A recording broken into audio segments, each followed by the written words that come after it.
नमस्कार, मैं प्रिया। आज है 19 जुलाई। खबरों की तरफ बढ़ने से पहले एक नजर सुर्खियों पर।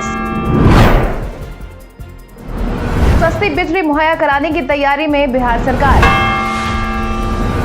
IGIMS पटना में ऑक्सीजन प्लांट का हुआ उद्घाटन। बिहार में कोविड-19 के मिले 100 से कम मामले। बढ़ती महंगाई के खिलाफ सड़कों पर उतरी राजद। RCP सिंह ने पार्टी छोड़ने को लेकर दिया अपना बयान। अब चले बढ़ते हैं बिहार की 25 बड़ी खबरों की ओर विस्तार से। सस्ती बिजली मुहैया करवाने की तैयारी में बिहार सरकार। बिहार में बिजली का तकनीकी और वाणिज्यिक के नुकसान कम करने की तैयारी हो रही है। इसको लेकर बिहार में जोर शोर से स्मार्ट प्रीपेड मीटर लगाने की योजना के साथ काम हो रहा है, जिसके तहत साल 2022 तक 23.50 लाख स्मार्ट प्रीपेड मीटर लगाने की योजना बनाई गई है। सूत्रों के अनुसार राज्य में 2015-16 में AT&C लॉस 40.76% था, जो साल 2019-20 में घटकर 35.12% हो गया है। इसे मार्च 2022 तक 24% करने का लक्ष्य रखा गया है। इसको लेकर ऊर्जा विभाग के सचिव और बिजली कंपनी के CMD संजीव हंस ने अपना बयान जारी किया है और कहा है कि राज्य में AT&C लॉस कम करने की योजना पर काम किया जा रहा है। बिहार पंचायत चुनाव में पटना जिले के 600 से ज्यादा बूथ अति संवेदनशील। बिहार पंचायत चुनाव को लेकर तैयारियां शुरू हो गई है, जिसके बाद जानकारों की माने तो अगले महीने से चुनावी प्रक्रिया शुरू हो सकती है और कोविड-19 के नियम अगर स्थित रहे तो सितंबर-अक्टूबर महीने में चुनाव का आयोजन भी करवाया जा सकता है। वहीं इसी बीच पटना जिले के अति संवेदनशील इलाकों को चिन्हित किया गया है। आयोग की तरफ से मिली जानकारी के अनुसार पटना जिले की कुल मिलाकर 673 मतदान केंद्रों को अति संवेदनशील घोषित किया गया, जिसके तहत अब इन सभी स्थानों पर पैरामिलिट्री फोर्स को तैनात करने की तैयारी हो रही है, ताकि चुनाव का आयोजन बिना किसी बाधा के सफलतापूर्वक करवाया जा सके। बिहार में बाढ़ से पशुओं की मौत होने पर मुआवजा देगी सरकार। नेपाल समेत आसपास के इलाकों में हो रही बारिश के कारण बिहार के कई जिले फिलहाल बाढ़ की चपेट में हैं। हालांकि लोगों को फिर भी किसी तरीके से बचाने की कोशिश की जा रही है, लेकिन बाढ़ की चपेट में आने की वजह से अब तक कई पशुओं की जान चली गई है। हालांकि अब जिन लोगों के पशुओं की जान गई है, उन्हें सरकार अनुदान राशि देने की तैयारी कर रही है। इस बाबत बिहार सरकार के पशुपालन मंत्री मुकेश सहनी ने अपना बयान जारी करते हुए कहा है कि बाढ़ के कारण पशुओं की जान जाने पर 35,000 रुपए का अनुदान दिया जाएगा। इसके तहत प्रत्येक परिवार को 3 पशुओं के लिए अनुदान की व्यवस्था की गई है। कॉम्फेड के प्रबंध निदेशक और इससे संबंधित 8 संघों के प्रबंध निदेशक के साथ वीडियो कॉन्फ्रेंसिंग के माध्यम से बैठक का आयोजन किया गया था, जहां पर मुकेश सहनी ने कॉम्फेड की प्रणाली को और बेहतर बनाने और किसानों को अधिक से अधिक लाभ पहुंचाने के लिए और उनके हितों के उन्नयन को लेकर विस्तार से चर्चा की। DGP ने 8 DSP को किया प्रतिनियुक्त। बिहार पुलिस मुख्यालय ने 8 DSP को विभिन्न मंडलों में प्रतिनियुक्त करने की तैयारी कर दी है, जिसके परिणाम स्वरूप BMP के DSP फैज अहमद खान को पुलिस उपाधीक्षक विधि व्यवस्था पटना के पद पर पदस्थापित किया गया है। गोपालगंज के DSP संतोष कुमार को अनुमंडल पुलिस पदाधिकारी, दानापुर रेल पटना के DSP मनोज कुमार को SDPO बाढ़ अपर पुलिस अधीक्षक पटना, अजय कुमार को अनुमंडल पुलिस पदाधिकारी पालीगंज स्पेशल ब्रांच के DSP विनोद कुमार रावत को SDPO डेहरी ऑन सोन और STF DSP विनोद कुमार को SDPO आरा सदर गया में SP मनीष कुमार को SDPO औरंगाबाद और BMP 13 के DSP संतोष कुमार को अरेराज का SDPO बनाया गया है। बिहार के प्रसिद्ध हड्डी रोग विशेषज्ञ डॉक्टर RN सिन्हा को मिली बड़ी जिम्मेदारी। बिहार के प्रसिद्ध हड्डी रोग विशेषज्ञ RN सिन्हा को विश्व हिंदू परिषद का राष्ट्रीय अध्यक्ष नियुक्त कर दिया गया है, जिसके बाद उनके पैतृक गांव में जश्न का माहौल देखने को मिल रहा है। आपको बता दें, डॉक्टर RN सिंह मूल रूप से सहरसा के रहने वाले हैं। उनका घर जिले के गोलमा गांव में है। उनके पिता जिला और सत्र न्यायाधीश स्वर्गीय राधा बल्लभ सिंह थे। डॉक्टर सिंह प्रसिद्ध हड्डी रोग चिकित्सक है। अपनी स्कूली शिक्षा कटिहार और पटना में उन्होंने पूरी करने के बाद PMCH में MBBS किया, जिसके बाद करीब 10 सालों तक लंदन में FRCS और अन्य डिग्रियां हासिल की। वो लंदन में रहने के दौरान ही विश्व हिंदू परिषद से जुड़े थे।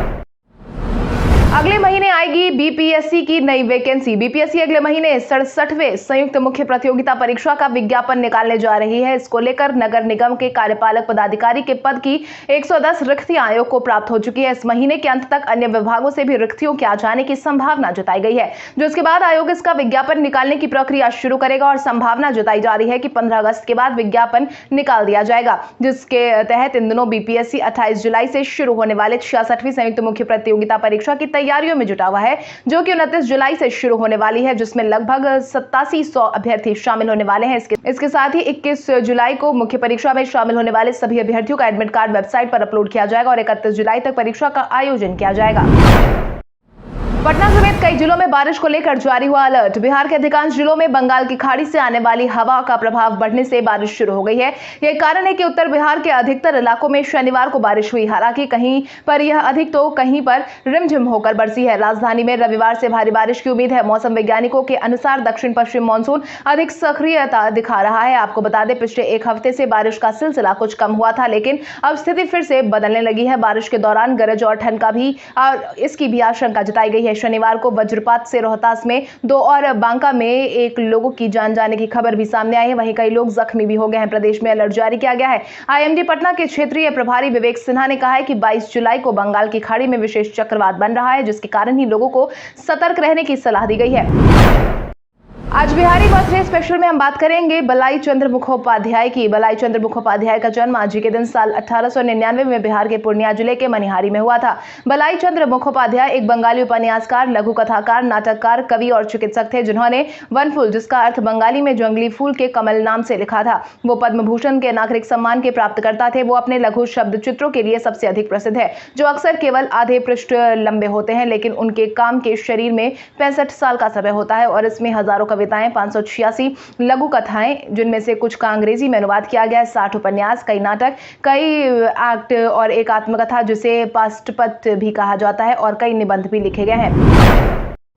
जनवरी 2022 तक मुंगेर रेल सह सड़क पुल पर दौड़ेंगे वाहन। मुंगेर रेल सह सड़क पुल 5 साल पहले ही पूरा होने के रास्ते पर अग्रसर है। यह परियोजना भारत सरकार की अति महत्वाकांक्षी परियोजनाओं में से एक है। मिली जानकारी के अनुसार उक्त पुल से रेल मार्ग की तो शुरुआत कर दी गई है, लेकिन फिलहाल सड़क मार्ग शुरू नहीं हो सका। इसका काम प्रगति पर है, जिसके परिणाम स्वरूप मुंगेर, खगड़िया और बेगूसराय के अलावा दूर दराज से आने वाले यात्री, व्यापारी और आमजनों के लिए सड़क मार्ग मील का पत्थर साबित होने वाला है। पथ निर्माण कार्य के प्रोजेक्ट मैनेजर के पाठक की माने तो सब कुछ ठीक रहा तो जनवरी 2022 में सड़क से आवागमन शुरू हो जाएगी। हालांकि स्थानीय लोगों की माने तो उक्त निर्माणाधीन पद से ना तो स्थानीय लोगों को लाभ पहुंचेगा और ना ही स्थानीय व्यापारी को पुल पार करने के लिए पहले उन्हें NH 31 तक 5 किलोमीटर तक जाना होगा।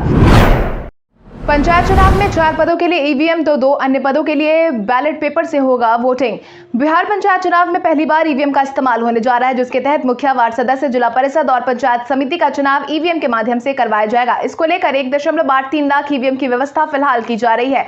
बाकी बचे 2 पदों पर बैलेट पेपर से चुनाव का आयोजन होगा। इसको लेकर राज्य निर्वाचन आयोग ग्राम पंचायत, ग्राम सरपंच का चुनाव बैलेट पेपर से करवाने की तैयारी में जुट गया है।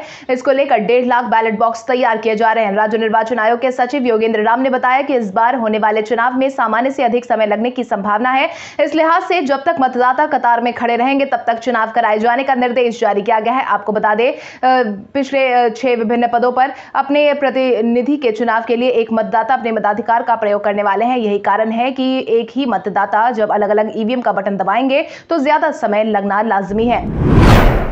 आईजीआईएमएस पटना में ऑक्सीजन प्लांट का हुआ उद्घाटन। कोविड-19 की दूसरी लहर के दौरान ऑक्सीजन की उत्पन्न हुई भारी किल्लत के बीच बिहार वासियों को राहत की खबर मिली है, जिसके तहत आईजीआईएमएस पटना में ऑक्सीजन प्लांट का उद्घाटन बीते दिन कर दिया गया है, जिसका उद्घाटन पूर्व केंद्रीय मंत्री रविशंकर प्रसाद और बिहार के स्वास्थ्य मंत्री मंगल पांडे ने किया। जानकारों की माने तो आईजीआईएमएस में लगी ऑक्सीजन प्लांट की क्षमता 1 मिनट में 233 लीटर ऑक्सीजन उत्पादन की है। उद्घाटन के साथ ही आईजीआईएमएस के कई वार्ड में इसकी सुविधा उपलब्ध हो गई है। ओटी और आईसीयू में ऑक्सीजन प्लांट से ऑक्सीजन की सप्लाई शुरू कर दी गई है। वहीं इसको लेकर केंद्रीय मंत्री रविशंकर प्रसाद ने भी अपना बयान जारी करते हुए कहा है कि बहुत खुशी की बात है कि आईजीआईएमएस जैसे अस्पताल में ऑक्सीजन प्लांट शुरू हुआ है। कोविड-19 की दूसरी लहर में ऑक्सीजन की कमी थी। ऑक्सीजन प्लांट से मरीजों का इलाज करने में सहायता मिलेगी। बिहार में कोविड-19 के मिले 100 से कम मामले। स्वास्थ्य विभाग की तरफ से मिली जानकारी के अनुसार बिहार में बीते दिन के पिछले 24 घंटे में कुल मिलाकर 81 मरीजों की पुष्टि हुई है, जिसके बाद बिहार में एक्टिव मरीजों की संख्या 724 पर पहुंच गई है। इसके साथ ही अगर हम प्रभावित जिलों की बात करें तो औरंगाबाद में 1, बेगूसराय में 1, भागलपुर में 5, भोजपुर में 2, दरभंगा में 14, ईस्ट चंपारण में 1, गोपालगंज में 1, जमुई में 1, कैमूर में 3, कटिहार में 2, खगड़िया में 2, किशनगंज में 4, लखीसराय में 1, मधेपुरा में 1, मधुबनी में 6, मुजफ्फरपुर में 3, नालंदा में 3, पटना में 16, पूर्णिया में 1, सहरसा में 2, समस्तीपुर में 1, सारण में 5, शेखपुरा में 1, सीतामढ़ी में 3, सुपौल में 1 मामले की पुष्टि हुई है। इसके साथ ही बीते दिन के पिछले 24 घंटे में कुल मिलाकर 1,40,189 सैंपल की जांच की गई। वहीं 109 लोग ठीक होकर घर वापस लौटे हैं। जयनगर से नेपाल के कुर्था के बीच स्पीड ट्रायल रही सफल। समस्तीपुर मंडल के जयनगर और नेपाल के कुर्था के बीच स्पीड ट्रायल के काम को पूरा कर लिया गया है, जिसके तहत भारत से नेपाल के बीच ट्रेनों के परिचालन की उम्मीद और ज्यादा बढ़ गई है। रेलवे की तरफ से मिली जानकारी के अनुसार 34.50 किलोमीटर लंबे नव आमान परिवर्तित रेलखंड पर रविवार को लोकोमोटिव द्वारा 110 किलोमीटर प्रति घंटे की गति से स्पीडी ट्रायल किया गया और इस दौरान इरकॉन और नेपाल रेलवे के वरीय अधिकारी भी मौजूद थे। सफल परीक्षण होने के बाद अब रेल संरक्षा आयुक्त की अनुमति मिलने और भारत और नेपाल के बीच सहमति के बाद आवश्यक तकनीक और परिचालन आवश्यकताओं को पूरा करने के बाद जल्द ही ट्रेनों का परिचालन शुरू कर दिया जाएगा। इसको लेकर भारतीय रेल संरचना रखरखाव की प्रक्रिया की जानकारी साझा कर बड़ी रेल लाइन यात्री सेवा के संचालन में नेपाल को सहयोग कर रही है। मंत्री ने बिहार को बीज निर्यातक बनाने का किया दावा। कृषि मंत्री अमरेंद्र प्रताप सिंह ने अपने बयान में कहा है कि बिहार को बीज के क्षेत्र में आत्मनिर्भर बनाने का लक्ष्य तय किया गया है। रविवार को बामेती में बीज निगम के स्थापना दिवस कार्यक्रम के दौरान उन्होंने उक्त बातें कही। इतना ही नहीं, इस दौरान उन्होंने कुदरा में 4 टन प्रति घंटे की रफ्तार से बीज की प्रोसेसिंग करने वाली यूनिट का लोकार्पण भी किया। साथ ही कई सब्जियों के बीज भी जारी किए हैं। कहा कि बीज निगम के कई काम का अनुसरण देश कर रहा है। इस साल 2 लाख किसानों को होम डिलीवरी कर बीज भेजा गया है। पहली बार बीज बांटने का काम जून में पूरा हुआ है। समय से पहले बीज और सही दाम पर खाद देना बड़ी उपलब्धि है। इसके साथ ही अधिकारियों को निर्देश दिया गया कि किसानों से मेलजोल बढ़ाया जाए। दफ्तर में जरूरत ना हो तो फील्ड में ही रहकर काम किया जाए।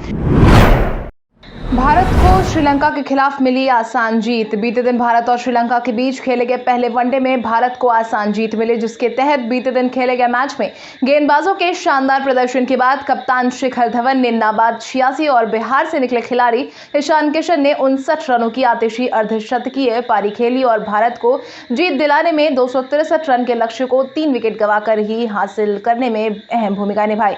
आपको बता दें, ईशान किशन का यह पहला डेब्यू वनडे मैच था जिसमें उन्होंने अपनी बेहतरीन पारी से टीम की जीत में महत्वपूर्ण भूमिका निभाई है।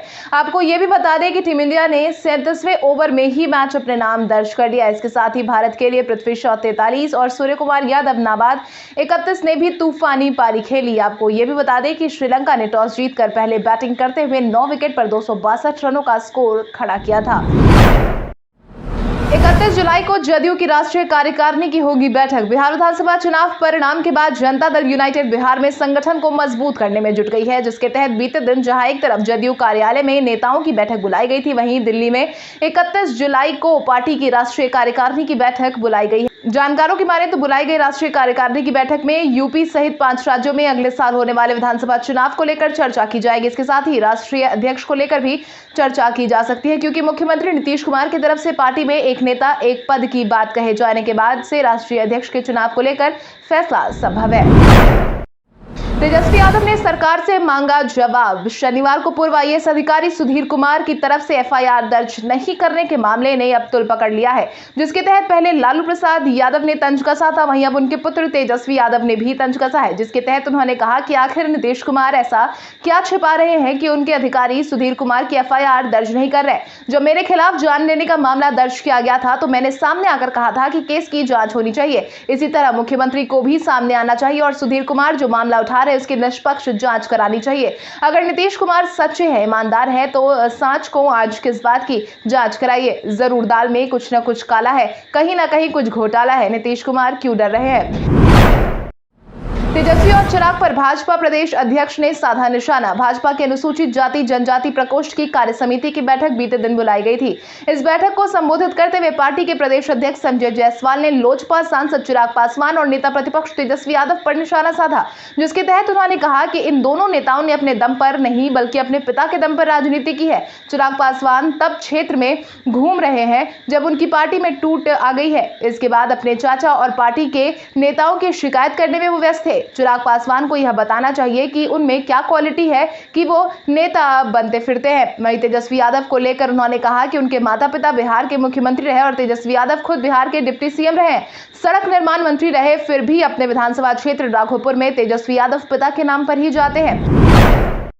जदयू के बड़े नेता ने थामा चिराग पासवान का हाथ। लोजपा अध्यक्ष चिराग पासवान लगातार इस बात को लेकर दावा करते आए हैं कि जदयू में टूट देखने को मिलने वाली है। वहीं बीते दिन जदयू के पूर्व प्रदेश प्रवक्ता नवल शर्मा और उनके समर्थकों ने लोजपा की पार्टी की सदस्यता ग्रहण की है, जो कि लोजपा अध्यक्ष चिराग पासवान ने दिलवाई। वहीं इस मौके पर चिराग पासवान ने कहा कि जदयू में अंतर विरोध उभर रहा है, नेताओं में गुस्सा भी है, आंतरिक कलह में जदयू में टूट तय है। मुख्यमंत्री की कार्यशैली और अफसरशाही से जनता में आक्रोश चरम पर है। वहीं लोजपा का दामन थामने वाले नवल किशोर ने कहा कि जदयू में समर्पित नेताओं का कोई सम्मान नहीं है। आरसीपी सिंह ने पार्टी छोड़ने को लेकर दिया अपना बयान। जदयू के राज्य पदाधिकारी की बैठक जारी है, जिसमें मुख्यमंत्री नीतीश कुमार सहित पार्टी के तमाम बड़े नेता भी शामिल हुए हैं।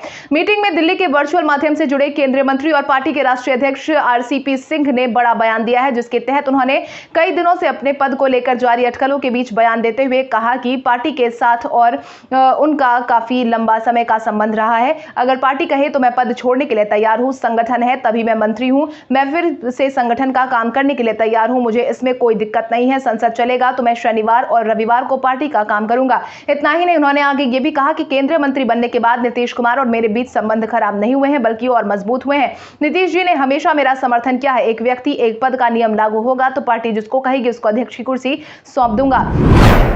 बढ़ती महंगाई के खिलाफ सड़कों पर उतरी राजद। बिहार में बढ़ती महंगाई के खिलाफ राष्ट्रीय जनता दल ने आवाज तेज कर दी है। यही कारण है कि बीते दिन बिहार के कई इलाकों में राजद ने विरोध प्रदर्शन किया। इस दौरान नेता प्रतिपक्ष तेजस्वी यादव ने भी सरकार के खिलाफ मोर्चा खोलते हुए कहा कि महंगाई ने जनता की कमर तोड़ दी है और लोग भूख से मर रहे हैं। तेल की कीमतें आसमान छू रही हैं और इससे नेता चुपचाप है। वहीं पूर्वी चंपारण के नरकटिया से राजद विधायक डॉक्टर समीम अहमद ने कहा कि देश में बढ़ती महंगाई को लेकर विपक्षी पार्टियां केंद्र और राज्य सरकार से दो हाथ करने के मूड में नजर आ रही है। सुल्तानगंज के कृष्णगढ़ मोड़ के समीप बांका के पूर्व सांसद जयप्रकाश नारायण यादव तारापुर प्रत्याशी दिव्य प्रकाश पहुंचे। बांका सांसद जयप्रकाश नारायण यादव ने हरी झंडी दिखाते हुए सरकार के खिलाफ नारेबाजी की। वहीं खगड़िया में राजद कार्यकर्ता ने सरकार विरोधी नारे लगाए।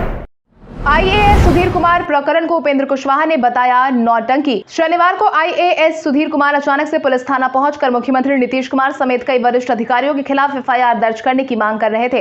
हालांकि इसके लिए उन्हें थाने में घंटों इंतजार करना पड़ा, जिसको लेकर विपक्षी दल लगातार सरकार पर हमलावर है। वहीं अब जदयू के संसदीय दल के अध्यक्ष उपेंद्र कुशवाहा ने इसे नौटंकी का नाम दिया है और अपना बयान जारी करते हुए कहा कि वरीय स्तर के अधिकारियों को इस तरह की नौटंकी से बचना चाहिए। मामला क्या है वो नहीं जानते, लेकिन वरीय अधिकारियों को नौटंकी नहीं करनी चाहिए, उन्हें एक्चुअल काम करने में यकीन करना चाहिए। इसके साथ ही जदयू की बैठक में शामिल होने से पहले उपेंद्र कुशवाहा ने राजद की तरफ से महंगाई को लेकर किए गए विरोध प्रदर्शन पर भी निशाना साधते हुए इसे रस्म अदायगी बताया है।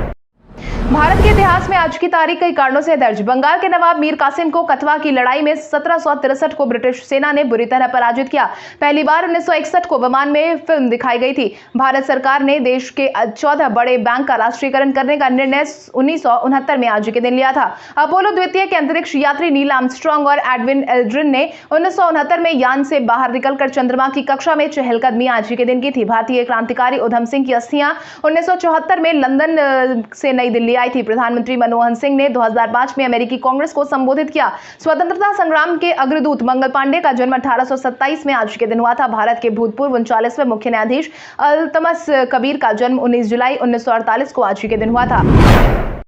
इस काम से 24 घंटे में डिलीट कर दिया जाएगा आपका अकाउंट। आज के समय में ज्यादातर लोग सोशल मीडिया का इस्तेमाल कर रहे हैं, जिसकी वजह से सोशल मीडिया का इस्तेमाल करने वालों की तादाद बढ़ती जा रही है। इसके साथ ही दूसरी तरफ लोग फेसबुक, ट्विटर, इंस्टाग्राम पर फेक अकाउंट भी बना रहे हैं, जो कि एक बड़ी समस्या बनती जा रही है। ऐसे में भारत सरकार फेक अकाउंट पर आईटी रूल के अनुसार लगाम लगा रही है। सरकार का कहना है कि सोशल मीडिया कंपनियों को फेक अकाउंट को सिर्फ 24 घंटे के अंदर डिलीट करना होगा। अगर कोई शख्स किसी भी सेलिब्रिटी, बिजनेसमैन, नेता, खिलाड़ी इत्यादि की प्रोफाइल बनाकर उसमें उनकी फोटो और वीडियो शेयर कर अपने फॉलोअर्स बढ़ाने की कोशिश करता है तो उसके अकाउंट को 24 घंटे के अंदर हटा दिया जाएगा। अब आइए जानते हैं सराफा बाजार और पेट्रोल डीजल के क्या थे भाव। अगर हम सराफा बाजार की बात करें तो सोने का भाव 18 जुलाई को 22 कैरेट के लिए प्रति 10 ग्राम 47,190 रुपए था। वहीं 24 कैरेट के लिए प्रति 10 ग्राम 48,190 रुपए था। इसके साथ ही अगर हम चांदी की बात करें तो चांदी का भाव प्रति किलो 68,400 रुपए था। इसके साथ ही राजधानी पटना में पेट्रोल की कीमत 104.25 रुपए प्रति लीटर और डीजल 95.51 रुपए प्रति लीटर था। कल हमारे द्वारा पूछे गए सवाल का जवाब आप में से बहुत सारे यूजर ने हमें कॉमेंट करके दिया था, उसके लिए आपका बहुत बहुत धन्यवाद। आप में से जिन यूजर का कमेंट हमें अच्छा लगा है उनके नाम है रंजीत मेहता, संतोष कुमार, बबीता यादव, रानी गुप्ता, पवन कुमार सिंह, बिट्टू कुमार, सिंधु कुमारी, दिव्यांशु कुमारी, कौशर जमाल, विकी कुमार, संतोष सुमन, आदर्श अनुज, अशोक कुमार, सतीश चंद्र, सनी कुमार। इसके अलावा हमारी टीम को और भी लोगों के जवाब अच्छे लगे हैं, मगर समय के अभाव के कारण हम उनका नाम नहीं ले पाए, लेकिन आप हमारे सवालों का जवाब देते रहे। हम कल आपका नाम लेने की पूरी कोशिश करेंगे। तो चलिए बढ़ते हैं आज के सवाल की ओर। आज का सवाल कुछ इस प्रकार है, आपके अनुसार बाहर से आए कामगारों को रोजगार देने के लिए कौन कौन से उपाय सरकार को करने चाहिए? अपने जवाब हमें कमेंट करके जरूर बताएं। इसके साथ ही आज के लिए बस इतना ही। बिहार की बड़ी खबरों से अपडेटेड रहने के लिए हमारे YouTube चैनल को सब्सक्राइब करें और बेल आइकॉन दबाना ना भूलें। धन्यवाद।